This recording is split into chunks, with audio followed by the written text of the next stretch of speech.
eh, gini.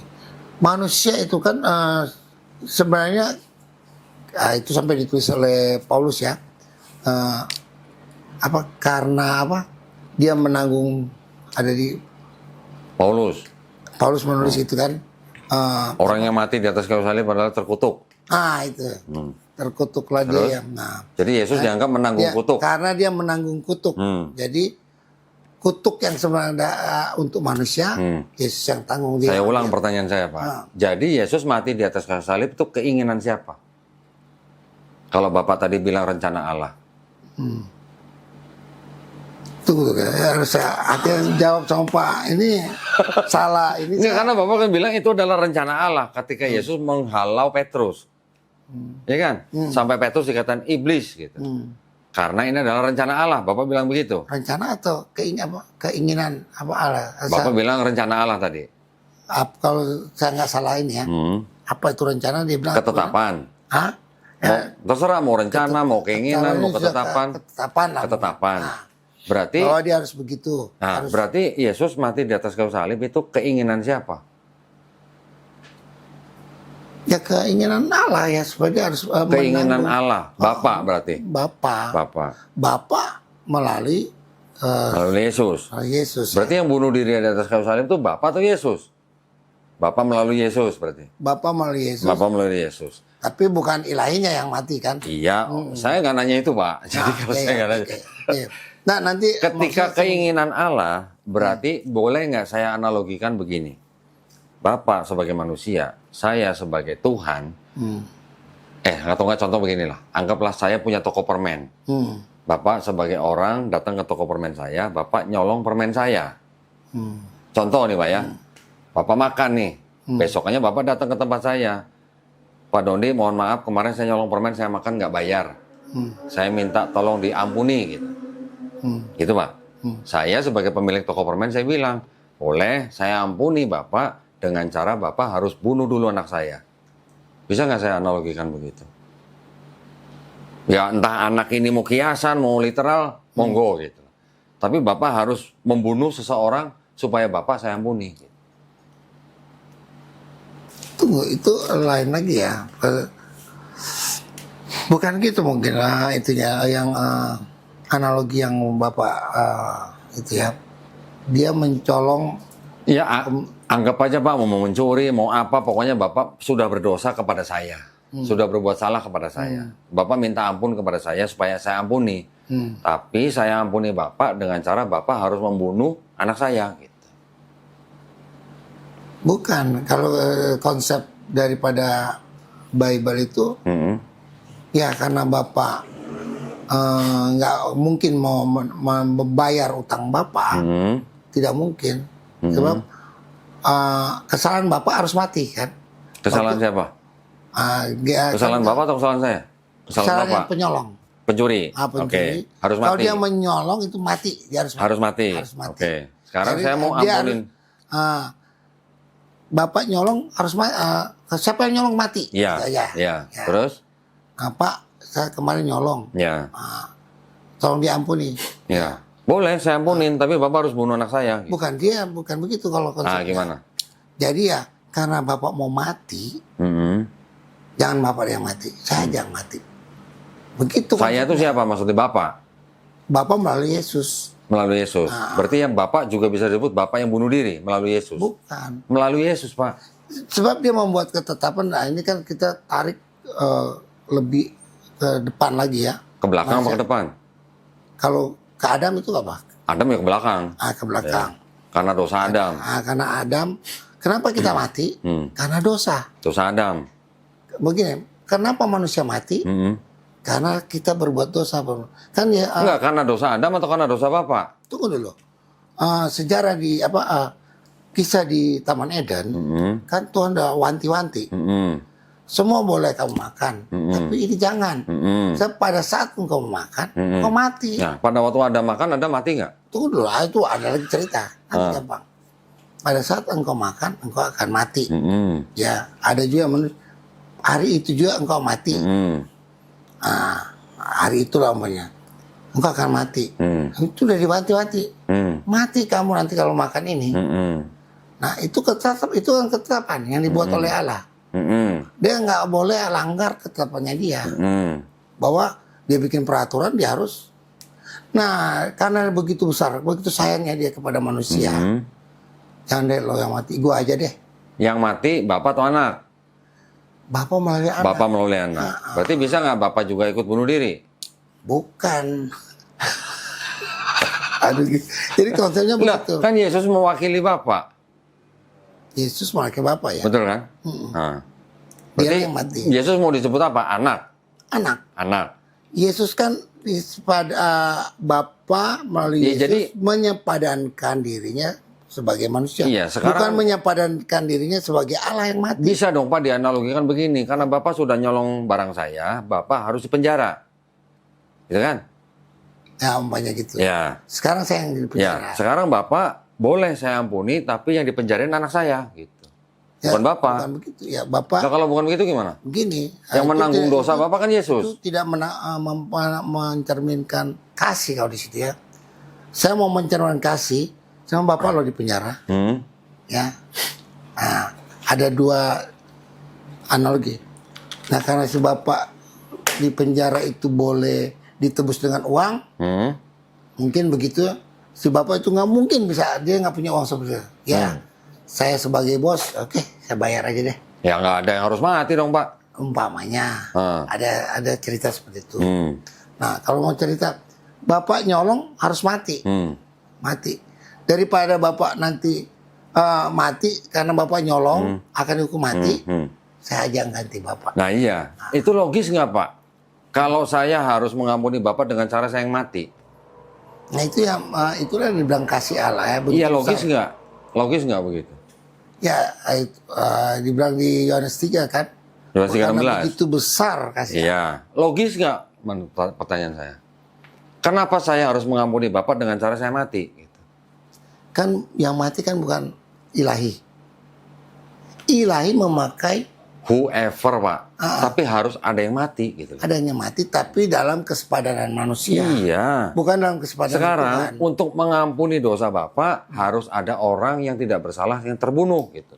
Walaupun nanti bangkit hari ketiga, tapi ada perbuatan menghilangkan nyawa orang. Jadi gini, Sekarang gini aja deh, nenek moyang bapak yang berbuat dosa, bapak yang dipenjara mau nggak?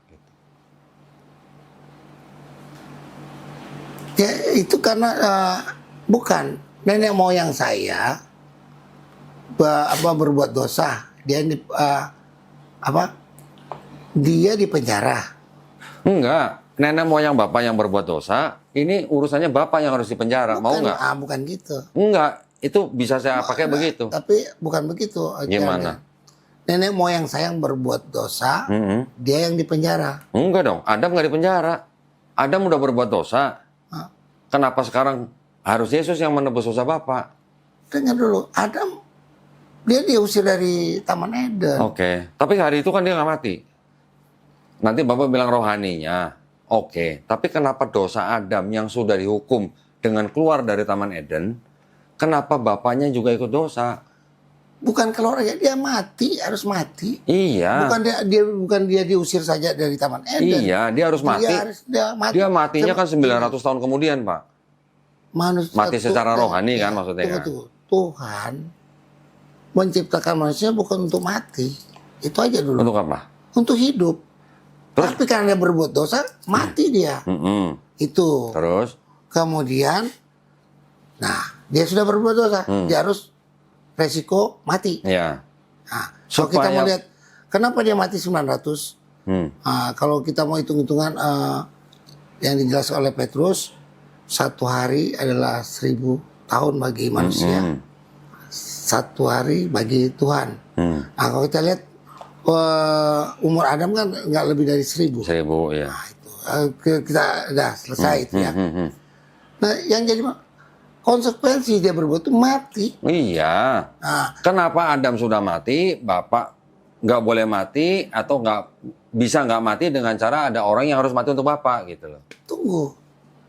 Bukan Adam aja. Ya, kita kan semua akan mati. Secara fisik. Secara fisik tidak Iya. mati. Secara rohani. Secara rohani ya roh kan tidak mati. Iya, kan Bapak tidak bisa kembali Tapi atau bersatu gini, dengan Bapak kalau tidak ditebus oleh Yesus. Gini. Kematian dalam Kristus, dalam Kristen ada dua, mati fisik dan mati rohani. Iya. Mati rohani itu mati kekal dalam. Iya. Nah, itu saya paham. itu yang dijaga oleh. Kenapa harus Yesus mati untuk rohani Bapak gitu loh? Karena dosa Adam kan? Iya. Nah iya, kenapa dosa leluhur kita harus Bapak yang menang, harus ada yang menanggung gitu. Gini, Pak. Ada banyak saya karyawan, kemudian saya dihukum. Berpengaruh kepada anak-anak saya yang masih kecil. Saya udah nggak ada penghasilan, malah saya dihukum. Anak-anak saya. Yang menanggung siapa? Yang menanggung perbuatan Bapak siapa? Bapak atau anak Bapak? Kena imbasnya anak saya. Iya, tapi anak Bapak dihukum nggak? Lah, dengar. Di waktu saya masih kerja, pada anak-anak itu masih dapat uang apa segala macam yang layak. Enggak, anak-anak Bapak menanggung perbuatan Bapak nggak? Kan mereka tidak dapat uang karena Bapak dihukum. Iya, dia tidak menanggung perbuatan saya. Iya. Nah, kenapa dia kena imbas. Iya. Kenapa Yesus harus menanggung perbuatan Adam untuk Bapak gitu maksudnya? Itu yang Bapak nggak paham. Saya paham. Nah. Dari Adam yang berbuat dosa, imbasnya juga ke anak-anak kena. Iya.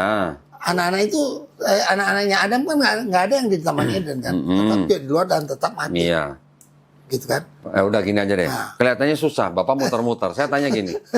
Kembali lagi ke Yunus, Pak. Nah. Ketika Yunus diutus ke bangsa Niniwe, kan kemudian setelah dimakan ikan, masih hidup, keluar dari ikan, terus kemudian kan Yunus ke Niniwe.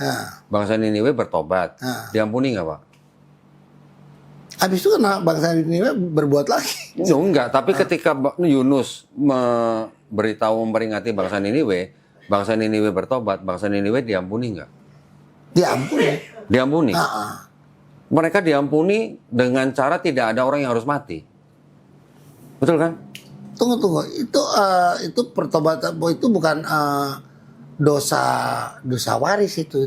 Dosa apa? Dosa perbuatan. Dosa perbuatan. Itu sekarang berarti maksud Bapak, kalau Yesus bilang kalau kamu tidak bertobat dan menjadi seperti anak kecil, kamu tidak masuk kerajaan sorga. Kalau ada orang bertobat, kemudian dia mati sebelum Yesus salib, orang itu masuk surga, masuk neraka. Kalau dia mengakui bahwa pengorbanan Yesus untuk... Dia nggak mengakui orang Yesus belum disalib. Dia akan... Yesus belum disalib, Pak. Maka sebelum Yesus disalib, Adam dan Hawa itu segala macam itu, sebelum Yesus disalib, mereka melihat ini, Mesias ini kan. Siapa? Yesus kan. Yang melihat Yesus Mesias siapa? Mereka memandang nanti ada kan... Kejadian 3 ayat 15 itu janji Tuhan nanti pada keturunan wanita ini. Iya kan, keturunan wanita itu akan apa? Akan apa? Meremukkan kakimu atau meremukkan ular? Ya, untuk mengalahkan si iblis. Hubungannya apa dengan Yesus yang harus mati, Pak? Ini kan maksudnya gini, kematian yang kekal itu kan itu akan dialami oleh iblis, ya. Nah, manusia kan kalau dia tidak ditebus, dia jiwanya akan mati kekal ikut iblis. Nah, tapi dengan simbol kematian Yesus. Jadi cerita Hawa ketika Adam dan Hawa ketika mereka ditipu oleh ular dalam iblis dalam bentuk ular. Bukan ditipu ya, mereka ya Adam Hawa kan Hawa kan tertipu kalau begitu, Pak. Ya oke. Ya. Berarti itu cerita hayalan atau cerita beneran? Kan literal atau harfiah? Kalau di Bible kan itu cerita bahwa Adam dan Hawa itu tidak sanggup bujuk rayu daripada ini kan. Bapak tadi belum jawab pertanyaan saya. Coba apa? Ketika orang bertobat sebelum Yesus disalib, orang itu masuk neraka, masuk surga, Pak? Ini kan ada dua saya bilang. Apa? Bertobat dalam dosa perbuatan pribadi dengan mengakui bahwa Yesus kan cuma minta mengakui dia bahwa dia telah menebus. Kan Yesus belum disalib, Pak. Yesus belum bilang sama orang itu bahwa dia akan disalib untuk menebus orang itu. Orang itu mendengar perkataan Yesus, kalau kamu tidak bertobat dan menjadi seperti anak kecil, kamu tidak akan masuk kerajaan sorga. Berarti kalau orang itu bertobat sebelum Yesus disalib, orang itu akan masuk neraka atau masuk surga? Gini, ini dalam konteks dosa awal itu Nah, akan pertanyaan saya, orang itu yang bertobat mengikuti ajaran Yesus akan masuk surga atau akan masuk neraka? masuk Itu aja. surga lah. Itu saya sudah berbicara dosa perbuatan kan. Orang itu masuk surga. Masuk surga dia. Yesus belum disalib nih, Pak. Iya, Iya. gini. Yesus mau disalib belum disalib. Yang dari sana dari Adam melihat ke sini, yang dari sini sudah melihat, yang kita melihat ke belakang. Ya, maksudnya kita percaya dengan Yesus menebus, ya, menebus dosa awal. Kemudian, Gini Pak, Bapak tidak memahami pertanyaan saya berarti. Ada orang mengikuti perintah Yesus. Kalau kamu tidak bertobat, kamu tidak masuk kerajaan sorga. Terus orang itu mengikuti perintah Yesus sebelum Yesus disalib. Orang itu masuk sorga, masuk neraka. gini, dia bertobat dalam arti Yesus sudah menjelaskan bahwa Enggak. Yesus kan bilang, Matius 18:3, kalau kamu tidak bertobat dan menjadi seperti anak kecil ini, kamu tidak akan masuk kerajaan sorga. betul. Orang itu dengar, orang itu ngikutin, dia bertobat sebelum Yesus disalib. Apalagi ya. Jadi Yesus menceritakan masalah salib, ini masalah salib, ini menceritakan dosa awal akan dia hapus. Iya, pertanyaan saya, orang itu yang bertobat masuk neraka, masuk surga. Apalagi? Nah gini. Ya masuk mana? Masuk mana? Tunggu dulu. Di waktu Yesus hapus dosa semua manusia, asal percaya orang, semua dosa awal hilang. Orang itu tidak tahu bahwa Yesus akan disalib, Pak. Dengar dulu. Dia mau tahu nggak tahu, pokoknya Yesus datang untuk menebus dosa awal. Terus, tapi sebelum Yesus disalib, ada orang bertobat. Lebih bagus lagi. Nah iya, berarti orang itu masuk surga, masuk neraka. Dengan dosa awal hapus. Tidak tahu kemungkinan kita berbuat lagi dosa-dosa. Tapi itu sudah dihitung dosa pribadi. Iya. Itu apalagi Yesus kan bilang, Matius 16 ayat 27, Wahyu 2 ayat 23, aku akan membalas upahku sesuai dengan perbuatan masing-masing. Iya. Itu berbicara dosa. Perbuatan masing-masing. Dosa awal sudah selesai. Dosa awal untuk seluruh manusia, mau siapapun dia, melalui kayu salib. Orang yang sudah bertobat sebelum Yesus disalib itu tidak tahu kalau Yesus mau disalib. Dia tidak percaya Yesus itu Tuhan dan Juru Selamat. Dia bertobat karena dengerin kata Yesus. Kalau kamu tidak bertobat, kamu tidak masuk kerajaan surga. Dia bertobat. Yesus belum disalib. Pertanyaan saya, orang itu masuk neraka, masuk surga? Dia sudah bertobat, berarti dia sudah bertobat. Pertanyaan saya, perbuatan dirinya kan? Bapak jawab aja, orang itu bakal masuk surga, masuk neraka? Masuk surga. Nah, berarti kan nggak perlu Yesus disalib. Sebab karya aduh ini. Ini pertanyaan bagus. Gini, Pak. Saya tambahin satu lagi. Saya tambahin satu lagi. Yesaya 1 ayat 16 sampai 18. Itu judulnya bertobat lebih baik daripada mempersembahkan hewan korban. Sekarang kita lihat, Pak. Yesaya 1 ayat 16 sampai 18. Konteksnya atau topiknya bertobat lebih baik daripada mempersembahkan hewan kurban. Basuhlah, jauhkanlah perbuatan-perbuatan jahatmu dari depan mataku, mata Tuhan. Berhentilah berbuat jahat, belajarlah berbuat baik, kendalikan orang kejam, belalah hak anak-anak yatim, perjuangkan perkara janda-janda. Baiklah, mari kita berperkara. Firman Tuhan, tulisannya, Pak. Jikalau dosamu merah seperti kirmisi, akan menjadi putih seperti apa, Pak? Seperti kapas. Salju. Salju apa kapas ya? Jikalau dosamu merah seperti kirmisi, akan menjadi putih seperti salju. Jikalau dosamu merah seperti kain kesumba, akan menjadi putih seperti bulu domba. Ayatnya begitu, Pak, jelas. Betul. Dikatakan firman Tuhan. Iya. Kalau begitu, harus ada orang yang mati di atas kayu salib nggak supaya orang itu selamat? Gini, itu berbicara masalah. Kalau Bapak buka Ulangan 34 ayat 7, Terus? Bapak menanggung, anak menanggung dosa Bapak loh. Konteksnya apa, Pak? Ayo. Ya konteksnya. Ayo kita baca tentang, konteksnya. Ayo kita baca tentang dosa itu kan. Ulangan 34. 34 ayat 7 coba boleh. Oke, kita baca konteksnya, Pak. Salah Bapak. Musa berumur 120 tahun ketika ia mati, matanya belum kabur dan kekuatannya belum hilang. Kejadian Keluaran Imamat, kejadian Keluaran kalau salah. Keluaran berapa? 34 kalau salah. Keluaran 34 kalau nggak salah. Keluaran 34 ayat 37. Ayat 7. Kalau nggak salah ya. Yang meneguhkan kasih setianya kepada beribu-ribu orang yang mengampuni kesalahan, pelanggaran dan dosa, tetapi tidaklah sekali-sekali membebaskan orang yang bersalah dari hukuman. Yang membebaskan kesalahan Bapak kepada anak-anak dan cucunya, kepada keturunan ketiga dan keempat. Nah, apa baca itu? Apa? Itu tentang dosa waris, Pak. Bukan. Orang. Nah, kita baca tanah. Ayo. Waduh. Kita baca tanah, perspektifnya orang Yahudi bagaimana? Nah, itu kan yang penting, Pak. Karena tanah ini diambil dari tanah, yang punya tanah orang Yahudi. Nah, itu kan yang ini juga kan orang Yahudi. Nah iya, Orang justru kita harus paham maksudnya ayat ini menurut orang-orang yang menyusun kitab ini apa. Jangan Bapak ini membaca ayat tanpa konteks. Gitu. Di Mazmur juga. Yang mana? Yang Daud bilang aku sudah berdosa. Itu dosa ibunya Pak, bukan dosanya Daud. Mazmur 53. Ya itu kan mau bicara masalah nenek moyang. Bukan, itu dosa ibunya Pak. Bukan dosanya Daud. Kita boleh baca nanti tafsirnya. Nenek moyang. Bukan, Pak. Bukan. Keluaran 34 ayat 7 kan? Nah, kalau sudah ketemu ini, Bapak nggak akan bisa ngomong apa-apa. Keluaran 34. Kalau Bapak anggap ini sebagai validasi bahwa dosa ayah bisa dibalaskan oleh anaknya, itu akan bertentangan dengan Ulangan 24 ayat 16 dan Yesaya 18 ayat 20. Gitu, Pak.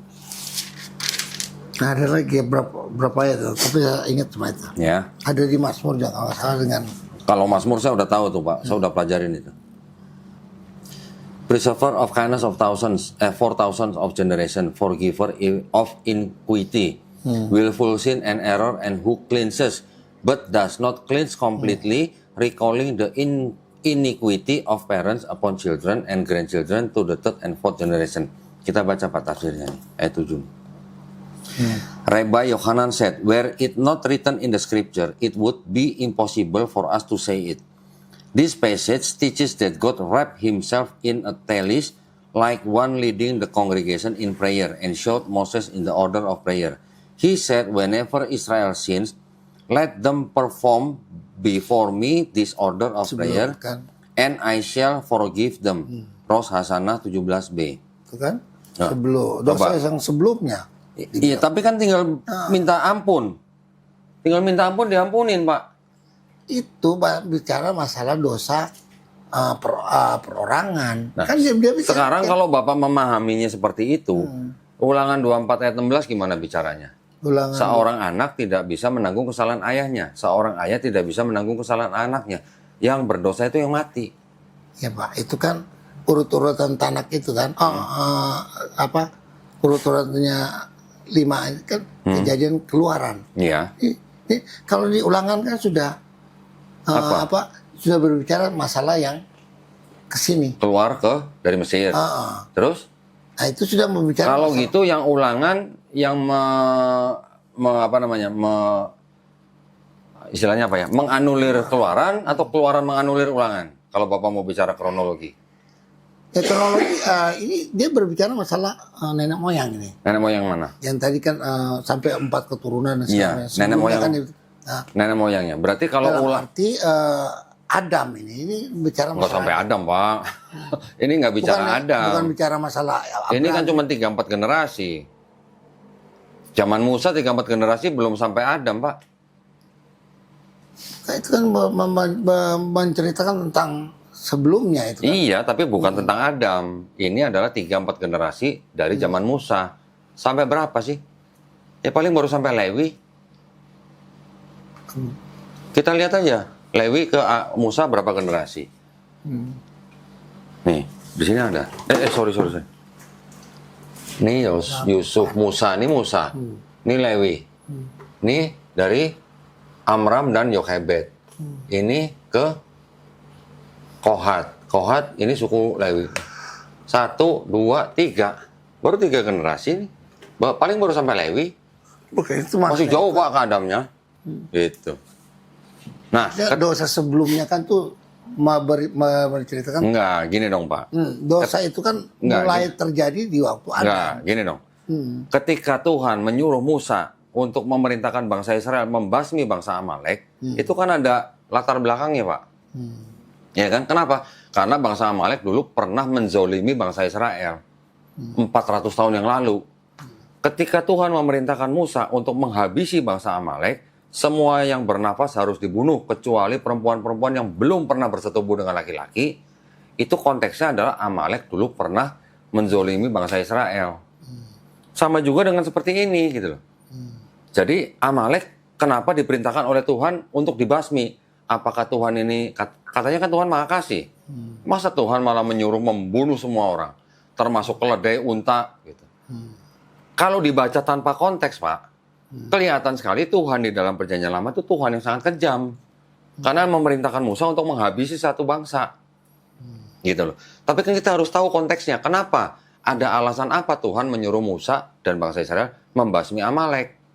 Kalau saya pakai 1 Samuel 15:3, saya akan bilang, atau orang yang mendengar ayat itu tanpa tahu konteks, bahkan bakal berpikir bahwa Tuhan di Perjanjian Lama itu sangat-sangat kejam. Memerintahkan untuk membasmi satu bangsa. Konteks ini juga demikian, Pak, gitu loh. Jadi ada pembalasan, ada konteksnya. Bapak jangan memakai konteks ini dengan cara ini karena ada Adam yang berdosa yang menanggung Yesus, gitu. Itu bukan di luar konteks, Pak, itu. Coba Bapak jelaskan ke saya, kenapa Tuhan menyuruh Musa dan bangsa Israel membasmi bangsa Amalek? Itu ya. Nah, ada konteksnya. Begitu juga ini. Kalau disebutkan 3-4 generasi, ya sama dengan Amalek. Amalek ke Musa 400 tahun, yaitu paling 1, 2, 3, 4 generasi. Gitu, Pak. Tidak ada urusan dengan Adam yang telah berbuat salah di Taman Eden. Karena kalau Bapak mengambil konteks itu ke dalam ayat ini, Bapak akan bertabrakan dengan Ulangan 24 ayat 16. Sama Yesaya 18, 20, 21. Nah, mudah-mudahan cukup jelas Pak ya. Terus kemudian di dalam seluruh Perjanjian Lama, di seluruh tanah ini Pak, Bilangan 23:19, Allah bukanlah manusia, Allah bukanlah anak manusia. Bagaimana ceritanya Pak di Perjanjian Baru tiba-tiba jadi manusia? Coba Bapak bisa jawab nggak? Ya itu benar apa yang dia bilang, Allah bukan manusia, benar. Hosea 11:9 juga mengatakan begitu. 1 Raja-Raja 8:27 mengatakan langit daripada yang mengatasi segala langit tidak dapat memuat engkau, memuat Tuhan maksudnya. Apalagi di dalam bait suci. Berarti kan ada konsep bahwa orang Yahudi percaya Tuhan itu maha besar.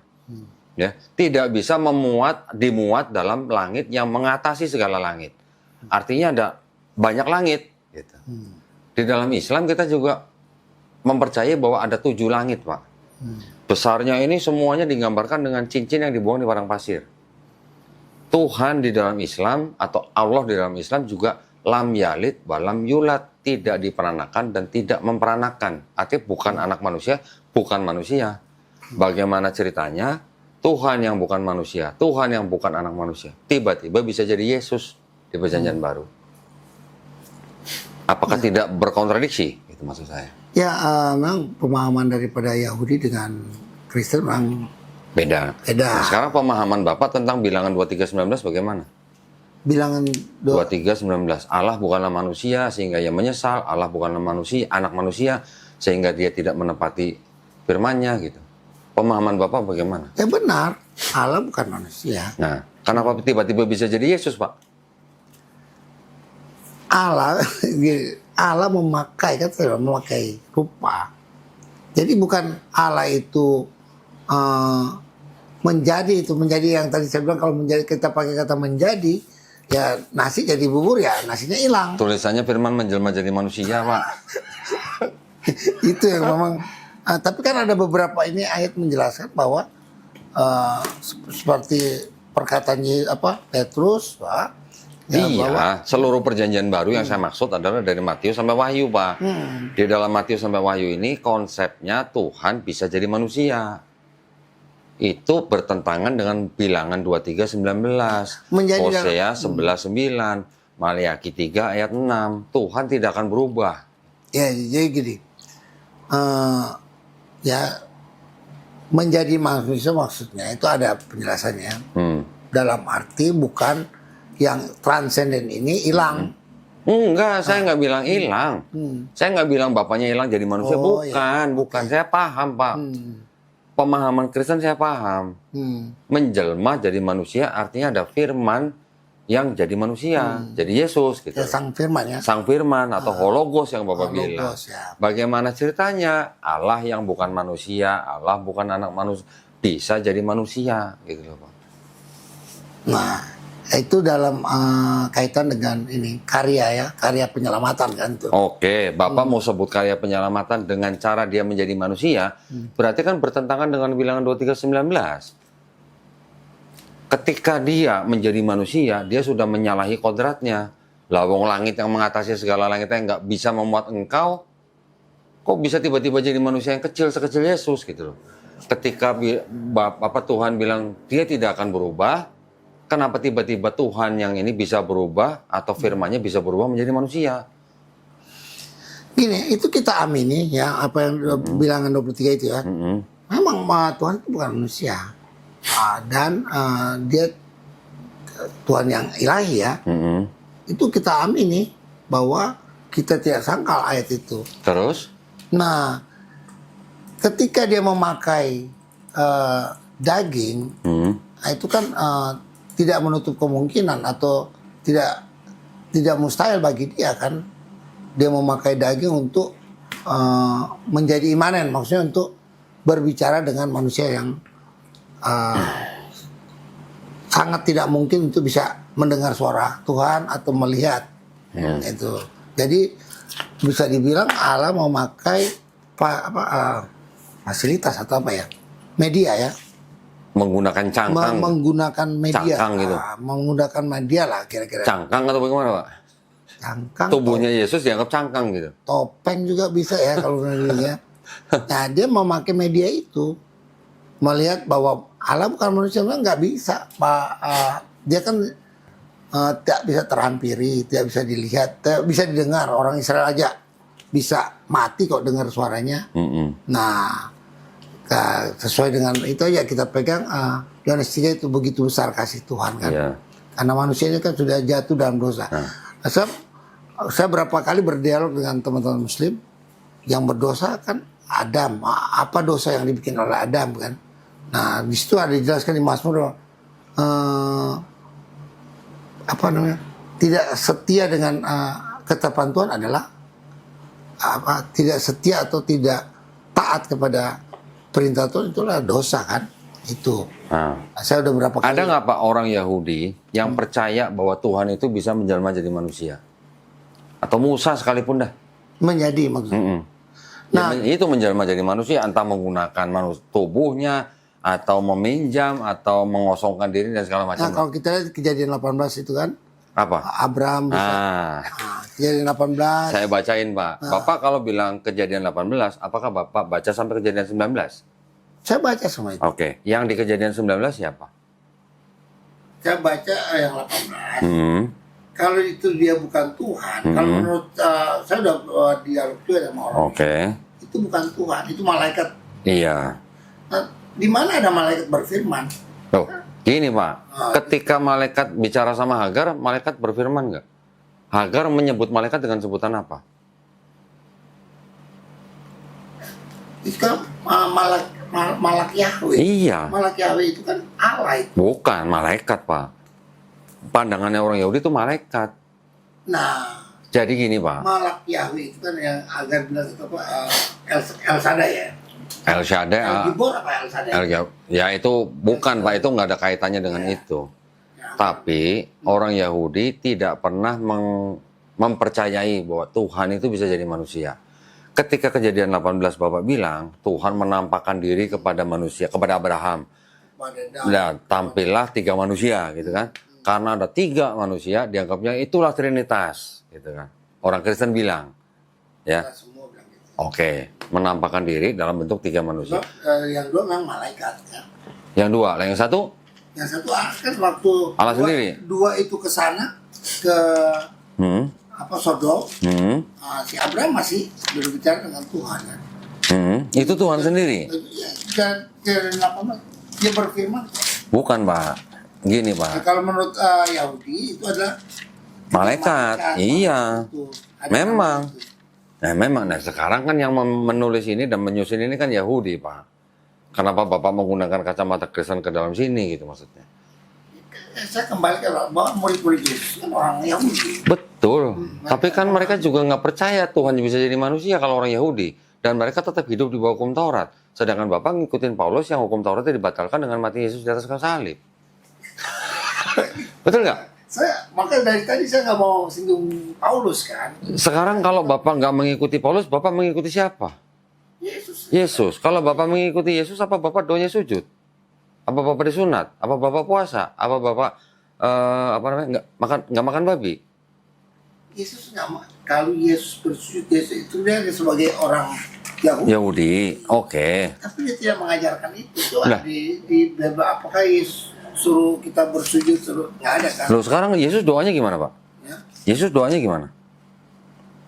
Yesus dia berdoa ya seperti orang Yahudi Yesus ini, tapi dia kan mengajarkan kita kalau mau berdoa masuk Iya. kamar. Iya. Sulah ininya. Iya. Dia mengajarkan Yesus. Iya, Yesus doanya sendiri kan sujud. Dia nggak ngajarin itu, tapi dia mengajarkan doa. Coba Walaupun Bapak di Matius dia mengajarkan kalau kamu mau berdoa, Iya. masuklah minyakilah, Iya. namanya rapilah. Iya. Kemudian Yesus pernah ngajarin kebaktian hari Minggu nggak, Pak? apa? Yesus pernah ngajarin kebaktian hari Minggu nggak? Kebaktian. Hari Minggu. Pernah nggak?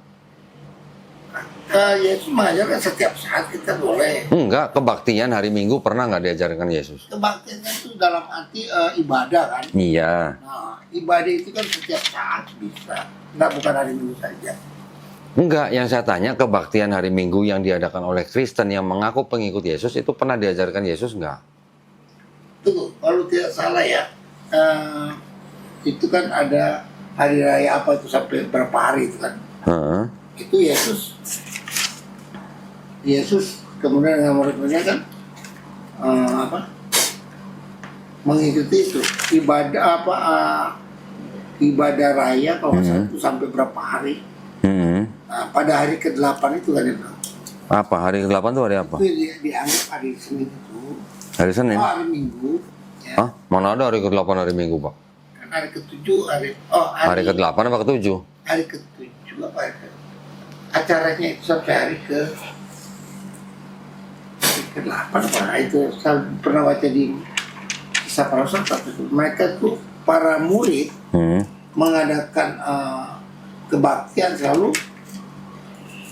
hari Minggu mereka memecahkan hari Murid? itu. Murid? Para murid juga Ngapain? karena mengingat kebangkitan Yesus pada hari Minggu itu kan. Nah, itu ajaran Yesus bukan? Kebaktiannya hari Minggu. Gini, Yesus juga kan mengajarkan maksudnya dilarang beribadah hari Minggu, nggak ada kan dia mengajarkan itu. Tidak ada kan, Pak? Jadi para murid pada waktu setelah Yesus ini mereka tuh beribadah atau kebaktian ya. Para murid, Murid kebaktian, ya mereka beribadah hari Minggu. memperingati kebangkitan. Gitu, Kebangkitan. Kebangkitan. Mereka Terus? beribadah itu memecahkan roti ya. Perjamuan kudus. Bukan perjamuan. Ya, kalau memecahkan roti kan perjamuan kudus, Pak. Perjamuan itu. Mereka beribadahnya pada hari Minggu. Coba di ayat mana, Pak? Di ayat mana? Saya lupa itu. Mas. Cuman masalahnya itu ajaran Yesus bukan. Kisah para rasul. Iya, itu ajaran Yesus bukan. Kan bukan. Kisah para rasul kan bukan perkataan Yesus. Banyak juga perkataan Yesus. Yang dikutip Bukan Yesus menampakkan diri. di kisah para rasul. Kepada Coba ayatnya di mana, Pak? Kisah para rasul 9 ya. Kalau Yesus menampakkan diri bukan kepada Paulus saja, kepada Yeremia atau Kisah para rasul 9 ayat berapa, Pak? Yesus menampakkan diri. Ya, kepada Kisah para rasul 9 kan yang Yesus kepada Paulus. Nah, lalu habis itu bukan Paulus saja. Dia kepada siapa? Ananias juga kan. Terus. Di ayat berapa? Habis itu kepada Cornelius. Terus. Yang mana Cornelis? Yang ada gambar semua binatang boleh dimakan? Itu Petrus. Itu Yesus. Itu Yesus. Yesus yang ngomong. Hah?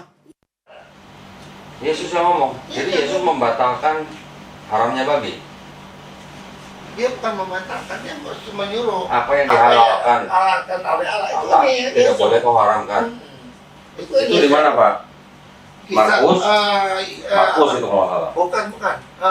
Kisah para 10 Kisah. itu. Kisah para 10. Kisah 10. Kisah 10 itu. Itu Yesus bilang apa yang dia ngomong, dia mengaku Allah di situ. Yesus atau malaikat, Pak? Yesus, kalau kita baca dari sebelumnya itu identik sama. Maka saya bilang ada Yesus di situ, ada Allah. Ada Coba di ayat berapa Pak Yesus, Pak? Nah, itu perkataan dia di itu aja. Kisah para Rasul 10 nih, Pak. Saya cari.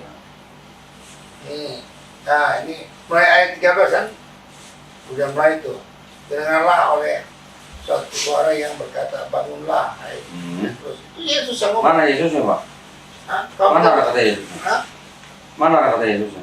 Tuh, kita baca dari 1 ya. Kalau kita Kisah para Rasul 10 kan? kalau Bapak baca tuh, Kan tadi sudah bilang di dalam Kisah para Rasul 10 itu ceritanya hanya Yesus dibangkitkan Allah pada hari ketiga.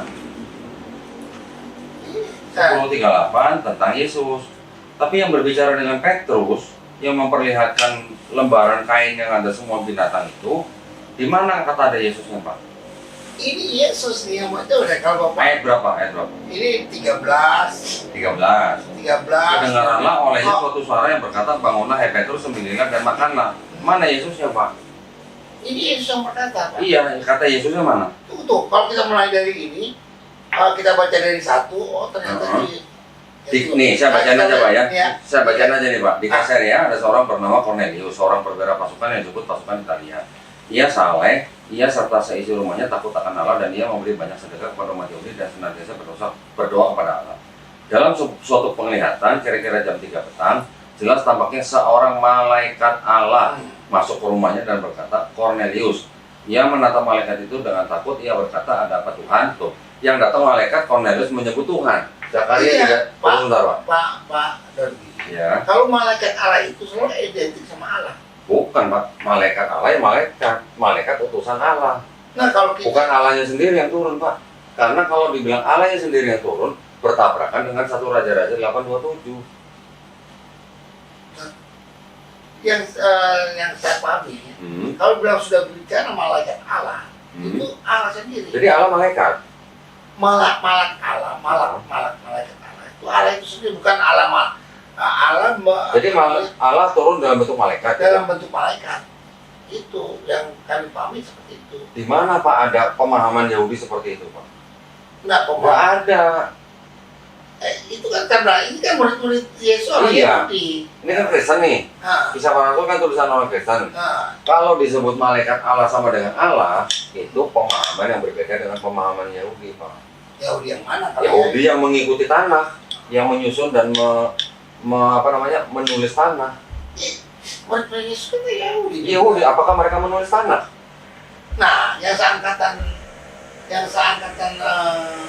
murid Yesus apa mereka yang menulis tanah? Orang Yang seangkatan Yesus tidak juga. yang kan itu. Tanah kan abad ke-5, Pak, sebelum ada Yesus. Nah, jadi murid Yesus mana yang menulis tanah? Bukan, maksudnya kalau Bapak mau compare dengan itu, dengan orang Yahudinya murid Yesus dan orang Yahudi yang seangkatan murid Yesus, mereka kan juga Orang yang seangkatan dengan Yesus, kenapa? Maksudnya kaum Farisi, ahli Taurat? itu kan mereka juga bukan penulis tanah. Bukan, Pak. Bukan. Nah, sama-sama mereka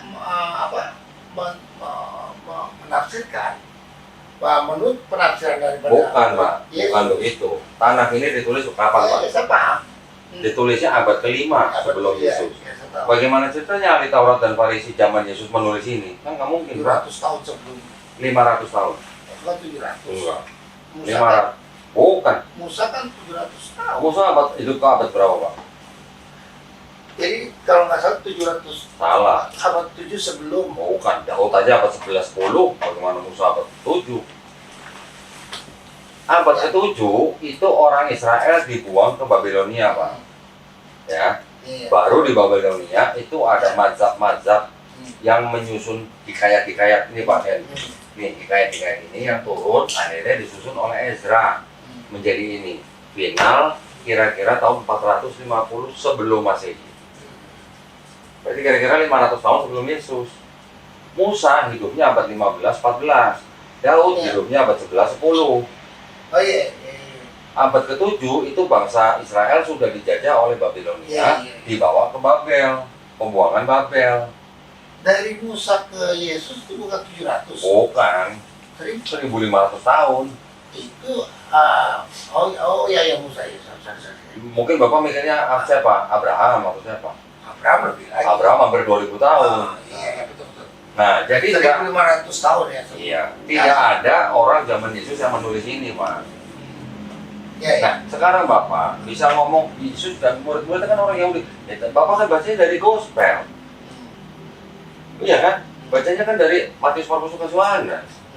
Sedangkan yang menulis Gospel itu ya sudah jelas bukan murid Yesus. Bukan murid Yesus. Memang ada yang mengatakan itu, tapi Mayoritas, Pak. Mayoritas sudah begitu. Bapak gereja meyakini Bapak itu zaman dulu. Gitu. Yang menceritakan juga bukan langsung satu Papias, Eusebius di abad keempat yang menceritakan. Ya itu.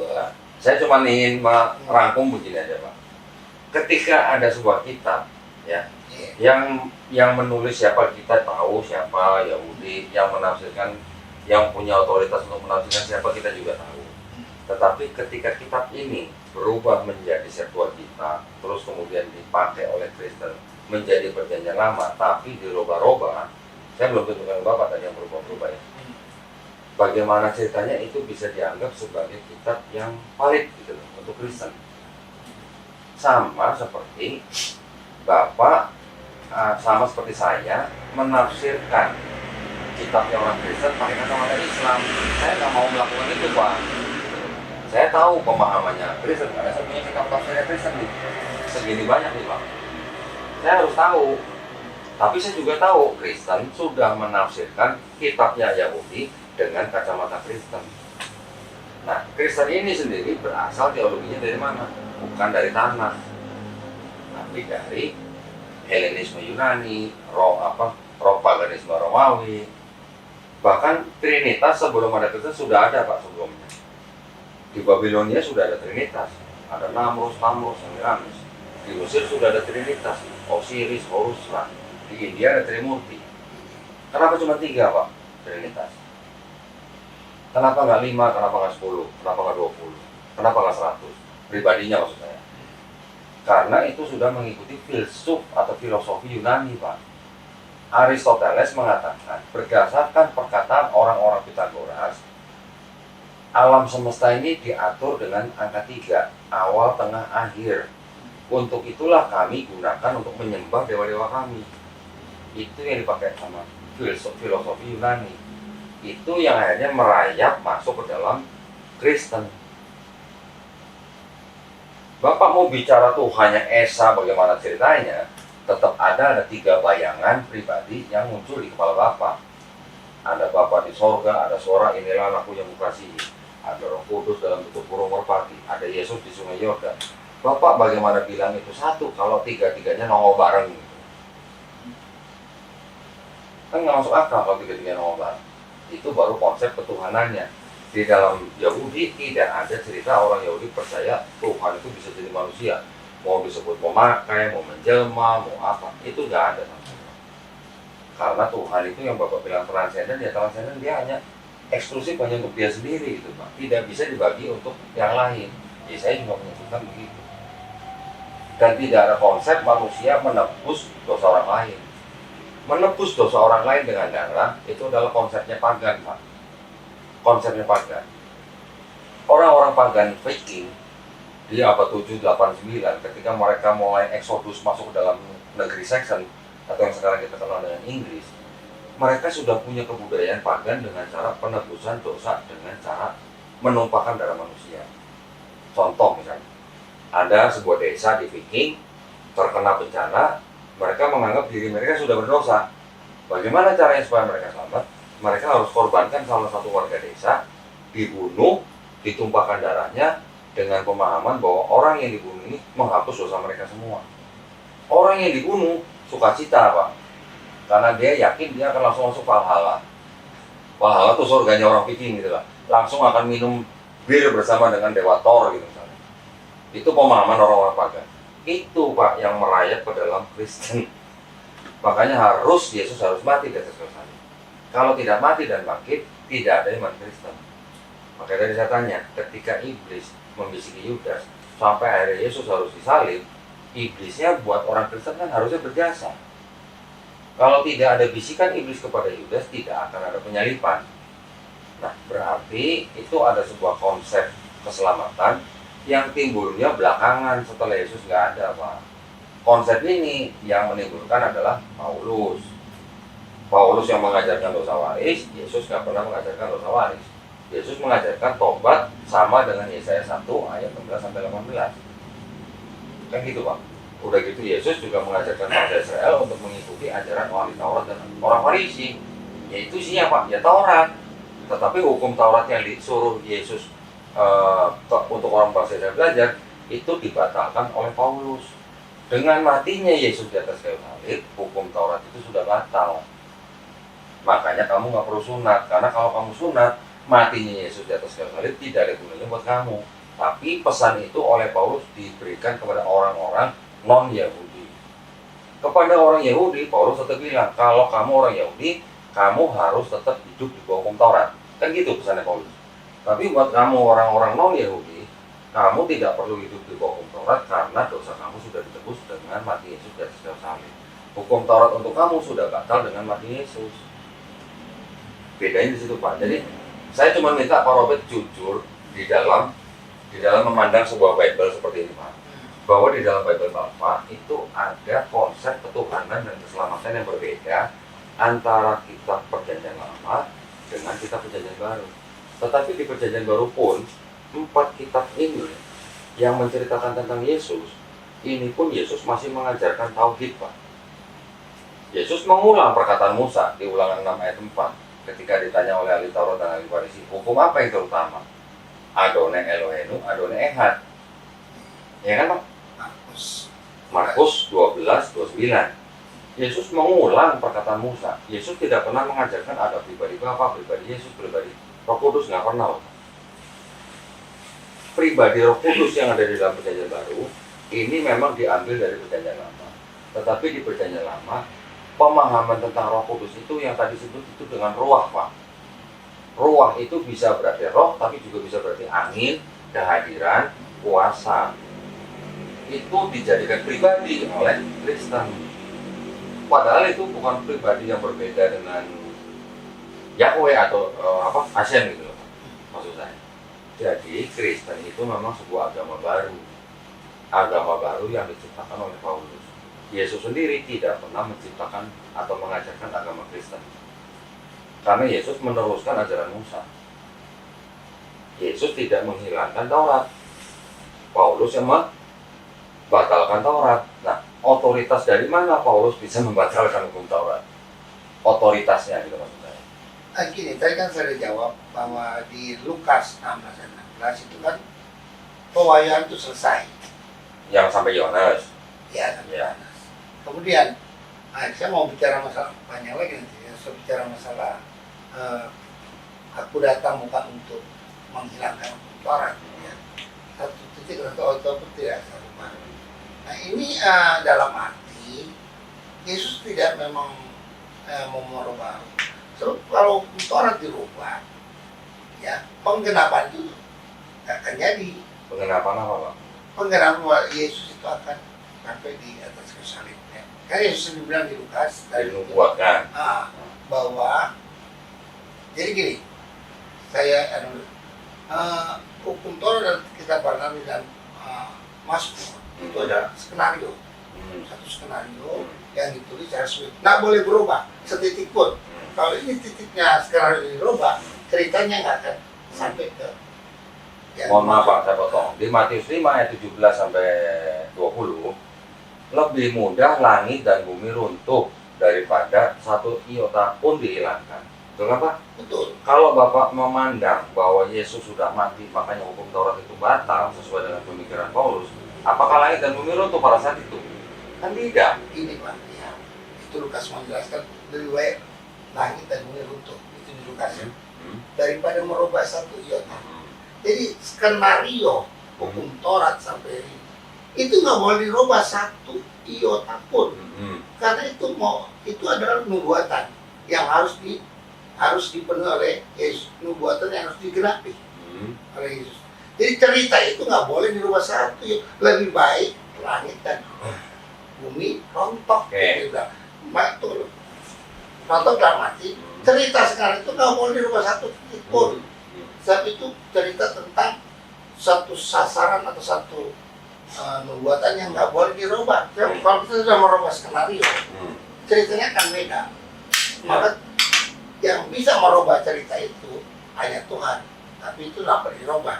Kalau Yesus juga dia datang bukan untuk merubah, tapi menggenapi artinya terlaksananya nubuatan itu. Nah, Bukan dalam arti merombak dalam waktu. jadi maksud Bapak, kata menggenapi itu artinya Yesus memang harus mati di atas kayu salib untuk membatalkan hukum Taurat.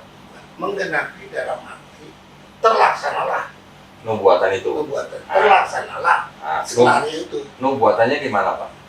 Di Perjanjian Lama. Ini lama kan, Oke. yang kita bilang itu mulai dari Oke. Kejadian 3 ayat 15 Oke. dan sampai ke Yesaya sampai Oke. Itu adalah paham yang ditulis oleh penulis gospel, Pak. Ya. Tetapi apakah yang dimaksud oleh penulis gospel itu dengan adanya nubuatan di Perjanjian Lama yang notabene miliknya orang Yahudi? Apakah orang Yahudi memandang bahwa ada nubuat untuk Yesus di sini? Itu yang tidak ada. Orang Yahudi akan bilang, itu menurut orang. ya, orang Yahudi yang menulis ini dan punya otoritas untuk menafsirkan ini, mereka berhak mengatakan bahwa di sini tidak ada satupun nubuat untuk Yesus. Kalau Bapak bilang Yesus itu adalah Mesias yang dijanjikan di sini, saya ingin tanya ke Bapak, syaratnya apa Mesias yang dijanjikan di sini untuk bangsa Israel? Syarat-syaratnya apa, Pak? Bapak tahu nggak? Coba saya Bapak. Ya syaratnya ya dia seorang tidak lain Bethlehem ya. Mika 52. Nah, Mika 52. Mika 5 ya. Mika 5 ayat 2. Terus Seperti Yesaya 9 ayat berapa kan? Yesaya 9 ayat 6 atau 5. Terus Ada di Yesaya 7:14. Yesaya 7, kemudian Yesaya 53 kan. 53. Tadi udah saya patahkan. Yesaya 9:16 sama Yesaya 7:14 belum saya buktikan nih. Tapi yang 53 kan tadi sudah saya bacakan tafsirnya Yahudi bahwa itu adalah untuk bangsa Israel. Oke. Sekarang saya kasih lihat Bapak. Yesaya 9 ayat 6 nih Pak, atau 5 nih. Ini menurut orang Yahudi nih Pak ya. Jadi kalau kita tidak membuktikan sendiri di sini, Bapak akan selalu terkungkung oleh pandangan Kristen. Nah, sekarang gini. Benar, saya sama Ishak udah bahas ini. Bapak sudah pernah baca? Hah? Pernah baca? Yesaya 9 ayat Yesaya 9 ya. ya. Di Bible Bapak ayat 6, di sini ayat 5. Tapi Bapak sudah pernah baca ini belum? Di Ya, sini. kalau di Bible Di sini bukan yang di LAI. Harus yang di sini, Pak. saya belum pernah baca. Saya tunjukin ke Bapak perbedaannya apa nih, Pak. Saya tunjukkan nih, Pak ya. For a child has been born to us. Bapak boleh baca yang versinya Kristen dalam bahasa Inggris. Ya, supaya Bapak bisa tahu bedanya nih, Pak. Saya tunjukin nih, Pak. Bapak pegang yang ini. Ya, Yesaya 9 ya, ayat 6 di sini kan. Bapak paham bahasa Inggris ya? Ya, sedikit-sedikit. Ya, saya bacakan ini Pak. For a child has been born to us. Sama nggak Pak? A son has been given to us. Sama nggak Pak? Ya mirip lah ya, sama ya. Nah, sekarang di sini mulai ada perbedaannya di sini nih Pak. Sebentar. Ya. Sebentar. And the dominion will rest on his shoulder. Government. Ada government kan? Nih. And the government will be upon his shoulder. Pemerintahnya akan ada di atas bahunya. Sama kan Pak? Iya. Nah, sekarang nih mulai perbedaannya di sini. Di sini ada kata-kata wondrous advisor, mighty God, eternal Father, call. Call itu menyebut, Pak. Call, name, Shalom, atau Prince of Peace. Nah, sekarang kalau Bapak bisa bandingkan di sini. Kalau Bapak baca bahasa Inggris, di sini ada kata-kata His name will be called. Betul kan, Pak? His name will be called ini siapa? Namanya akan disebut. Nama siapa, Pak, di sini? Namanya si ini. Anak ini. Anak ini. Nah, Bapak baca yang ini. Setelah apa nih? And the dominion will rest on his shoulder.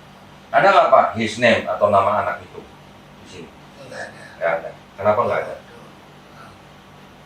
Ini. Kenapa nggak ada, Pak? Kalau di sini karena ada konten teologis atau muatan teologis bahwa Yesus sudah dinubuatkan di sini, maka di sini ada kata-kata His name atau anak itu akan disebut Allah perkasa, penasihat ajaib, Bapa yang kekal, Raja damai. Tapi kalau di sini yang disebut dengan penasihat ajaib, Allah yang perkasa, Bapa yang kekal itu adalah Hashem. Menyebut siapa? Di sini, Pak, tulisannya, Pak.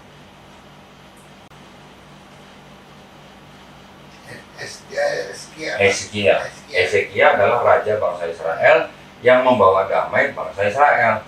Ketika zaman Raja Hezekia, bangsa Israel mengalami kedamaian. Makanya Hezekia itu yang disebut dengan Shalom atau Raja Damai.